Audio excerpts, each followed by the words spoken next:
Noong nagsisimula pa lang ang BTS, 2 tao agad ang may mabigat na responsibilidad sa grupo kahit magkaiba sila ng posisyon. Si RM bilang leader at si Jin bilang panganay. Magkaiba man sila ng role, pareho nilang dinala ang pressure ng pagiging sandalan ng 7 miyembro sa loob ng maraming taon. Si RM, o Kim Namjoon, ay naging leader ng BTS noong trainee days pa lang. Bata pa siya noon pero agad nakita ng kumpanya na kaya niyang pamunuan ang grupo. Hindi lang dahil marunong siyang mag-English o mahusay magsalita, kundi dahil marunong siyang umintindi sa bawat miyembro. Sa dami ng interviews at public appearances ng BTS noon, halos si RM ang laging nasa harap. Siya ang sumasalo sa pressure kapag may issue, siya rin ang unang nagsasalita kapag may kailangang ipaliwanag. Pero hindi naging madali para sa kanya ang pagiging leader. Maraming beses niyang inamin na nahirapan siyang balansehin ang pagiging kaibigan at pagiging leader. Kapag may hindi pagkakaintindihan sa grupo, kailangan niyang maging kalmado kahit minsan siya mismo ang pagod at emotionally drained. Habang lumalaki ang BTS sa buong mundo, lalo ring lumaki ang expectations kay RM. Kada speech, kada desisyon at bawat galaw niya, maraming nakatingin. Makikita iyon lalo na noong panahon na sunod-sunod ang global success ng BTS.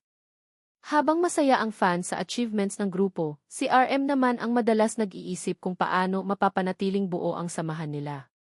Hindi lang music ang problema niya noon. Kailangan niyang siguraduhin na emotionally okay ang bawat miyembro, habang milyon-milyong tao ang nakatingin sa kanila araw-araw. Sa kabilang banda, iba naman ang naging role ni Jin bilang panganay ng grupo. Hindi siya official leader pero malaki ang ambag niya sa emotional balance ng BTS. Sa maraming behind-the-scenes videos at interviews, mapapansin na si Jin ang madalas nagpapagaan ng atmosphere. Kapag seryoso na ang usapan o sobrang pressured na ang mga miyembro, siya iyong gumagawa ng paraan para matawa ulit ang lahat. Pero sa likod ng pagiging funny at carefree niya, malaking responsibility rin ang dala ni Jin bilang pinakamatanda.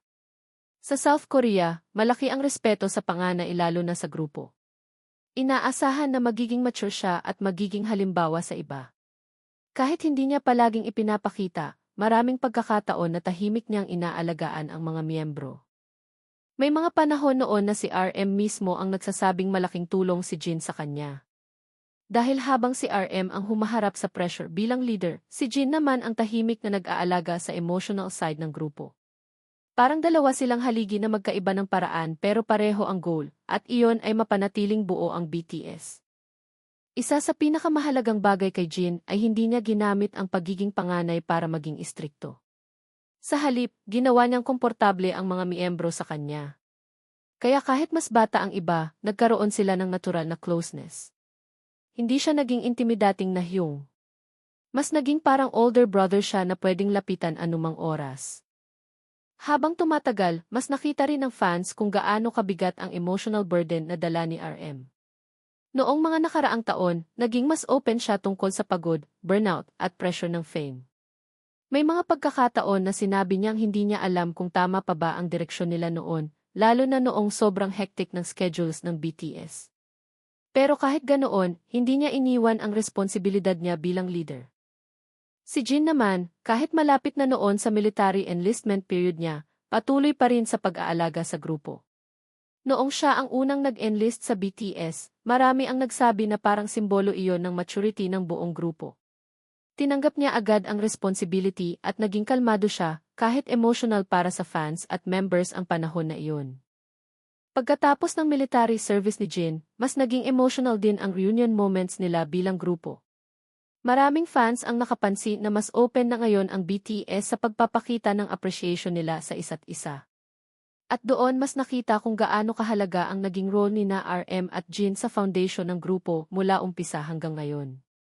Sa latest updates ng BTS ngayong 2026, patuloy pa ring inaabangan ng fans ang full group activities nila matapos ang military era ng members. Si RM ay naging aktibo pa rin sa music at creative projects niya habang patuloy na pinapakita ang growth niya bilang artist at leader.